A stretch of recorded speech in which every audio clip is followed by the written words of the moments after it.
नमस्कार दोस्तों, स्वागत है आप सभी लोगों का एक बार फिर से।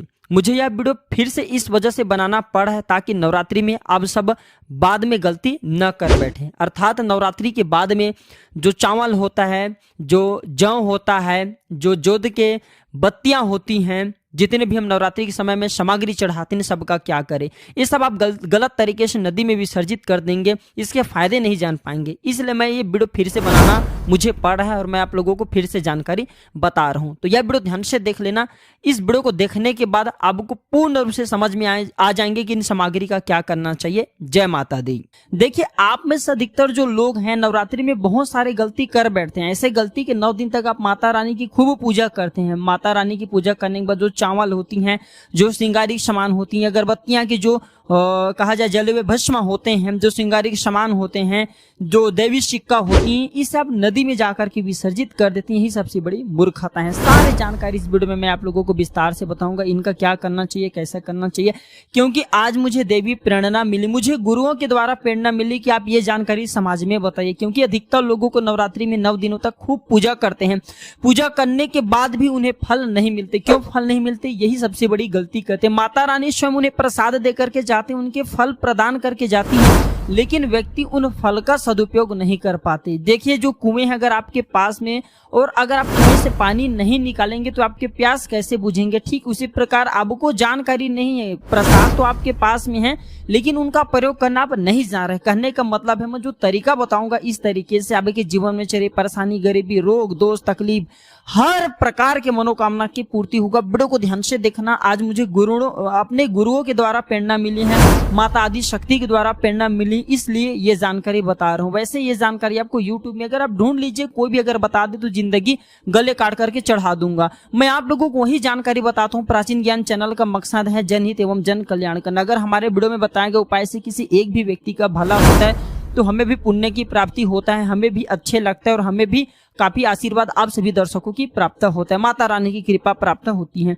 तो चलिए, मैं समय ना लेते हुए आज की जो वीडियो है 15 मिनट के जरूर बनने वाले हैं। 15 मिनट तक हो सकता है आज की वीडियो बन जाए, इनसे भी छोटी बन सकती है, लेकिन पूरे जानकारी विस्तार से बताऊंगा। ध्यान से देखना कि नवरात्रि के समय में आप कौन सी गलती करते हैं जिससे आप निर्धन रह जाते हैं। तो देखिए, ऐसा कहा गए हैं कि अधिकतर लोग जो चावल होते हैं, ध्यान से सुनिए, पूजा पाठ करने के बाद जो बचा हुआ चावल होते हैं माता रानी को जो हम चढ़ाते हैं, वही चावल की मैं बात कर रहा हूँ, न कि जो ढेर सारा चावल रहते हैं उनके। जो माता रानी को हम क्षमा याचना करने के दौरान जो चावल चढ़ाते हैं, पुष्प चढ़ाते हैं, सिक्के चढ़ाते हैं, उसे हम नदी में बहा देते हैं। वाह, आपने 9 दिनों तक माता रानी की पूजा किया, माता रानी ने आपको प्रसाद स्वरूप चावल दिए, पुष्प दिए, सिक्के दिए, उसे आप नदी में बहा देते हैं। यही सबसे बड़ी मूर्खता है। आज मुझे गुरुओं के द्वारा प्रेरणा मिली, इसलिए मैं आप लोगों को ये जानकारी बता रहा हूँ। तो 9 दिन के फल आपने क्या किया, सीधे नदी में जाकर के बहा दिया। ऐसा नहीं करना चाहिए। जो चावल होता है, पिछले वाले वीडियो में भी मैं आप लोगों को नवरात्रि की जानकारी बता रहा था, उसमें भी बताया हूं। जो नवरात्रि में जो बचा हुआ माता रानी के चावल होते हैं, चढ़े हुए चावल होते हैं, इस चावल को आप अपने अन्न भंडार में रखें। अन्न भंडार के मतलब जैसे कि आप अपने घर में जो चावल पका करके खाते हैं उसमें डाल दीजिए, कुछ धन स्थान पे रख दीजिए। अब इसका बेनिफिट सुन लीजिए। और जो पुष्प रहते हैं आप इसे धन स्थान में सुखा करके रखें, अपने पर्स में रखें। जो सिक्के होते हैं इसे भी धन पेटी या पर्स में रखना चाहिए।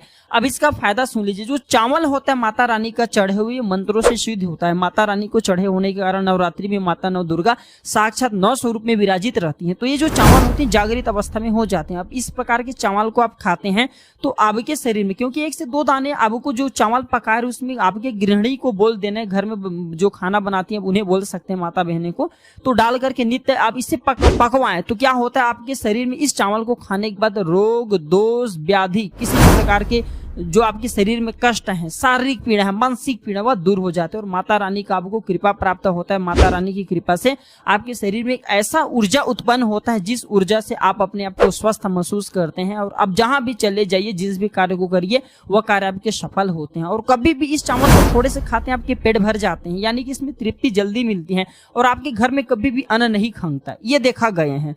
आप में से अधिकतर जो लोग हैं माता रानी को श्रृंगारिक सामान जरूर चढ़ाते होते होंगे और श्रृंगारिक सामान चढ़ाने के बाद इसे आप तो नदी में बहा देते होंगे या फिर किसी अन्य को दे देते होंगे। तो ऐसा नहीं करना है। जो श्रृंगारिक सामान आप चढ़ाते हैं माता रानी के लिए 9 दिन के बाद, इस श्रृंगारिक सामान को अपने घर के जो शादीशुदा महिला इसे देना चाहिए। इसे क्या बेनिफिट होता है? इससे अखंड सौभाग्य की प्राप्ति होता है। जब तक वो माता बहनें महिलाएं श्रृंगारिक करेंगी, जो भी माता रानी को चढ़े हुए अपने सामान उन्हें दिए श्रृंगारिक करेंगी, तब तक अगर साक्षात स्वयं काल भी उनके पास में आ जाए उनके पति को ले जाने के लिए, मृत्यु की घाट उतारने के लिए, तो उनका बाल बाका नहीं कर पाएंगे। अखंड सौभाग्य की प्राप्ति होते हैं।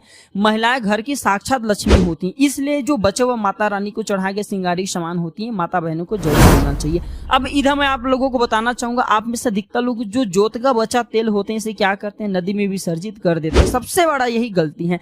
जो जोत का बचा तेल होता है, 9 दिन तक जो जोत आपने जलाते हैं, तो क्या होता है 9 दिन तक जोत जलने के कारण जोत में जो तेल बचा हुआ होता है वो जागृत अवस्था में रहता है, और जागृत चीज ही अपना पूर्ण रूप से प्रभाव दिखाते हैं। आपने देखा होगा सभी मूर्ति की पूजा नहीं होती। जब कुम्हार मूर्ति बनाते हैं या फिर पत्थर वाले जो कारीगर मूर्ति बनाते हैं, तो उस मूर्ति की पूजा नहीं होती, उसी मूर्ति की पूजा होती है जो कि प्राण प्रतिष्ठित हो। तो कहने का मतलब है कि जोत का जो बचा हुआ तेल होते हैं, जोत जलने के कारण जागृत अवस्था में हो जाते हैं। तो अगर आपके हाथ पैरों में दर्द होते हैं, किसी ने आपके ऊपर काला जादू कर दिया, आपको शंका हो रही है, तो इस सिचुएशन में आप क्या करें? जो जोत का बचा हुआ तेल होते हैं आप अपने सिर में लगाइए। शरीर के 7 हिस्से में लगाना होता है। सिर में लगाइए, आप अपने कंठ में लगाइए, आप अपने हृदय में लगाइए, आप अपने जो है जंघों में लगाइए, और हो सके तो आप अपने जो शरीर के आपको 7 हिस्से में लगाना होता है। तो शरीर से कैसा भी तंत्र विकार लगाओ, किसी ने काला जादू, भयंकर काला जादू कर दिया हो, जिसका तोड़ बड़े बड़े कहा जाए तो ऐसे होते हैं ना, ओझा लोग रहते हैं, तो ओझा लोग भी नहीं कर पा रहे हैं, तो ओझा लोग से भी ज्यादा पावरफुल काम कराने का काम करेंगे। माता रानी के साक्षात कृपा होता है। तत्काल देखना 5 मिनट में आराम मिलेंगे। आज हमें गुरु के द्वारा इस वजह से प्रेरणा मिली कि यह जानकारी समाज में बताया जाए। इस जानकारी से आपका भला होगा। आप जो ओझा लोग हैं इनके चक्कर आपको लगने की जरूरत नहीं। 9 दिन तक पूजा करते हैं, पूरे 1 साल के लिए जोत का बचुआ तेल बचा करके रखें। सिर दर्द होते हैं, सिर दर्द वाले हिस्से पे लगा सकते हैं। अगर किसी कारणवश कभी कभी ग्रह नक्षत्रों की पीड़ा के कारण सिर दर्द होती है, तो वो सिर दर्द होना बंद हो जाता है। यानी कि जितने भी पारालौकिक शक्तियों के कारण आपके जीवन में परेशानी आती है, सिर दर्द हो रही है, शनि है, राहु है, केतु है, दुष्ट शक्तियों के द्वारा आपको सताया जा रहा है, तो यह तेल 7 हिस्से बस में लगाना होता है। शरीर के 7 हिस्से में लगा लीजिए। सिर, पैर, हाथ, कोहनी, या फिर जो कहा जाए आप अपने हृदय में लगा सकते, कंठ में लगा सकते। इस प्रकार से आपको 7 हिस्से का चुनाव करना होता है। तो कैसा भी आपके जीवन में परेशानी हो, शरीर में शारीरिक पीड़ा हो, सारे पीड़ा दूर हो जाते हैं। चलिए मैं आप लोगों को बताना चाहूंगा, अगरबत्ती की जो भस्म आप जलाते हैं, या फिर आप गोबर की कंडे जलाते हैं, या फिर आप माता रानी के लिए जो भी चीजों को जलाते हैं, तो इनके भस्म का क्या करना चाहिए? जलाने के बाद ही जो अंतिम चीज होता है भस्म होता है, तो भस्म का क्या करना चाहिए?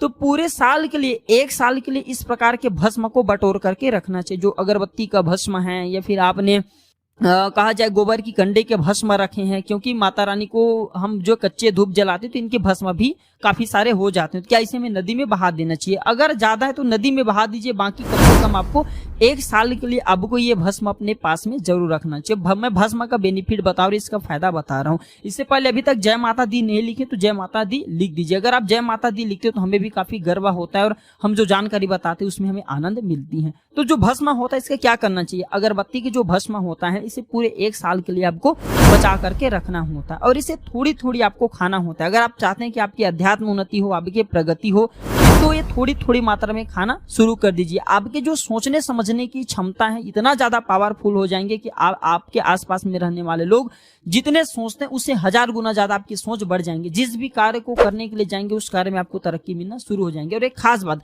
छोटे बच्चे को गांव में चाहे आप शहर में रहते हैं, कहीं भी रहते हो, नजर तो बहुत ही जल्दी लग जाते हैं। तो जो अगरबत्ती का भस्म होता है, माता रानी के लिए 9 दिनों तक आपने भस्म जला करके रखे हैं, वह भस्म की थोड़ी सी इसके तिलक आप जो उनके मस्तक पे लगाइए, या फिर चाहते हो तो जिस हिस्से में दर्द हो रहा है, जैसे कि पेट में अचानक से दर्द हो रहे हैं, कई लोग प्रेत वगैरह डाल देते हैं, ये सब अधिकतर देखा गया, इसलिए मैं जानकारी बता रहा हूँ। तो उस हिस्से में आप जो है ये भस्म को रगड़ दीजिए, अच्छी तरीके से भस्म लगा दीजिए। तो पेट में अगर प्रेत लगाओ, प्रेत भस्म हो जाएंगे, बाहर निकल जाएंगे। सिर दर्द हो रहे, सिर में लगा दीजिए। यानी कहने का मतलब है कि आपके हर प्रकार के दुख, तकलीफ, बाधाओं के दूर करने का काम करते हैं। नित्य खाएंगे, आपके छोटे बच्चे को खिलाना शुरू कर दीजिए। पढ़ने लिखने में कमजोर है, ऐसे व्यक्ति जो बुद्धि है स्थिर हो जाएंगे। कई लोग पढ़ने लिखने को बांध देते हैं, कई लोग किसी की किस्मत को बांध काम देते हैं। तो इस सारे समस्या से छुटकारा पाना चाहते हैं तो ये भस्म के तिलक प्रतिदिन जरूर लगाइए। अगर इनका तिलक लगाते हैं तो फिर इसे अति उत्तम है, सोने के सुहागे आपको मिलेंगे और आपके बच्चे की जो पढ़ने लिखने की क्षमताएं काफी बढ़ जाएंगे। आप जहां भी जाएंगे आपको भी अध्यात्म उन्नति मिलेंगे। इसके जब तक भस्म के तिलक आपके सिर पे लगे रहेंगे कोई भी आपके बाल बांका नहीं कर पाएंगे। अगर आपके ऊपर कोई व्यक्ति तंत्र विकार करते हैं, करने के प्रयास भी करेंगे तब भी नहीं लगते। हमारे चैनल का मकसद है जनहित एवं जन कल्याण करना। आइए जानते हैं कि जोत के बाती का क्या करना चाहिए। आप में से अधिकतर लोग या तो नदी में बहा देते हैं जोत के बाती को, या फिर आप में से जो अधिकतर लोग हैं या धन स्थान पे रखते हैं, इससे फायदा नहीं मिलते। जोत के बाती हमेशा जागृत अवस्था में रहते हैं। ध्यान से सुनना, जोत के बाती को हमेशा आप जो है अपने बाजू पर पहनना, बाजू बंद की तरह आपको इसे पहनना चाहिए, इसे भुजा में पहनना चाहिए।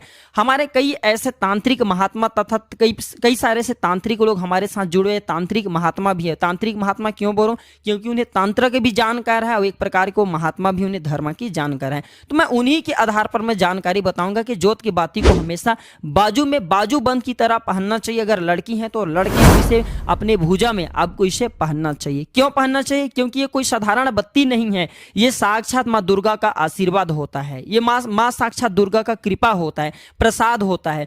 9 दिन तक अखंड जलने के कारण ये चैतन्य हो जाता है, इसमें प्राण आ जाता है, इसमें शक्तियां आ जाती हैं। इसलिए इसके पहनने के बाद निम्न प्रकार के फायदे मिलते हैं। अगर आप भी इस प्रकार के फायदा लेना चाहते हैं तो यह जोत की बाती अवश्य धारण करें। इसके धारण करने के बाद जो 9 प्रकार के फायदा कहे गए संत महात्मा ने, वही फायदा मैं आप लोगों को इस वीडियो में बताऊंगा। अभी तक कमेंट बॉक्स में जय माता दी नहीं लिखे तो जय माता दी लिख दीजिए, और वीडियो को लाइक नहीं किए तो वीडियो को लाइक कर दीजिए। सर्वप्रथम फायदे, अकाल मृत्यु एवं दुर्घटना से बचाता है। अगर कोई भी व्यक्ति से बाजू में पहनते हैं, धारण करते हैं, तो ऐसे व्यक्ति की कभी भी दुर्घटना नहीं होती, ऐसे व्यक्ति की कभी भी अकाल मृत्यु नहीं होती, क्योंकि ऐसे व्यक्ति के साथ में साक्षात माँ दुर्गा की शक्तियां चलती हैं। ये जो आप धागा धारण कर रहे हैं ना, ये आप जो बाजू में बाती पहन रहे हैं, ये कोई साधारण बत्ती नहीं है, ये साक्षात नौ दुर्गा के आशीर्वाद होता है, एक प्रकार की सुरक्षा कवच होता है। तो इसे पहनने के बाद कभी भी अकाल मृत्यु नहीं होता एवं दुर्घटना से ये हमेशा बचाव करने का कम करते हैं। इसके दूसरा फायदे, नजर दोष एवं तंत्र बाधा से बचाता है। आप में से अधिकतर लोग हमें बोलते हैं गुरुजी नजर दोष से परेशान रहते हैं, क्या करें? तो अगर आप नजर दोष से बचना चाहते हैं, आप चाहते हैं कि आपकी अध्यात्म उन्नति में किसी का नजर दोष न लगे, आपकी उन्नति हो, प्रगति हो, तो बिल्कुल इसे धारण करिए। नजर दोष एवं तंत्र बाधा से बचाता है। कितना बड़ा तांत्रिक व्यक्ति क्यों ना आपके ऊपर में तंत्र क्रिया कर दे, वह तंत्र क्रिया नहीं लगेंगे, सदा आप बचे रहेंगे। इसका तीसरा फायदे, भूत प्रेत एवं नीच शक्ति से बचाता है। आप कहीं भी मरघट में जाकर के सो जाएं इसके पहनने के बाद, भूत प्रेत आपके बाल भी बांका नहीं कर पाएंगे। तो भूत प्रेत एवं नीच शक्ति से इसके पहनने के बाद हमें बचाव होता है। इसका चौथा फायदे, लक्ष्मी की पूर्ण कृपा प्राप्त होता है। जो लोग चाहते हैं कि माता लक्ष्मी सिद्ध हो जाए, उनके जीवन में धन का कमी न हो, तो ऐसे व्यक्ति से अवश्य धारण करें। लक्ष्मी माता की पूर्ण कृपा प्राप्त होता है एवं नौ दुर्गा का आशीर्वाद भी मिलता है। इसका पांचवा फायदे, अभी तक वीडियो को लाइक नहीं किए तो लाइक जरूर कर देना।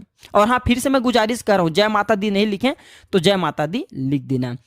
तो दैविक और भौतिक ये सुखों की प्राप्ति होता है इसके धारण करने के बाद। जो लोग दैहिक सुख प्राप्त करना चाहते हैं, दैविक सुख प्राप्त करना चाहते हैं, भौतिक सुखों की प्राप्ति करना चाहते हैं, ऐसे व्यक्ति को इसे अवश्य धारण करना चाहिए। इसके छठवां फायदे, मनवांछित कार्य सफल होता है। आपने लंबे समय से जो मनवांछित कार्य सोच करके रखे हैं वो सफल नहीं हो पा रहे हैं, तो इसके धारण करने के बाद मनवांछित कार्य सफल होना शुरू हो जाते हैं। इसका सातवां फायदे, इच्छित नौकरी की प्राप्ति होता है। जैसे कि मैं वीडियो के बीच में ही बताऊं कि हमारे साथ बहुत सारे ऐसे लोग जुड़े हुए हैं जो कि शासकीय पद पर पदस्थ हैं, तो इसके धारण करने के बाद इच्छित नौकरी की प्राप्ति होता है। इसका आठवां फायदे, दैविक सिद्धि की प्राप्ति होता है। आप में से अधिकतर लोग बोलते हैं ना गुरुजी हमें सिद्धि प्राप्त करना है, इसके लिए क्या करें? आपने मंत्र जाप किए ढेरों सारे माता रानी के, कोई बात नहीं, अगर मंत्र जाप करने के बाद अगर आप इसे धारण कर ले तो वह सिद्धि हमेशा के लिए बनी रहती, कभी भी नहीं जाती। इसलिए मैं बोल रहा हूं कि दैविक सिद्धि की प्राप्ति होता है। नौवां फायदे,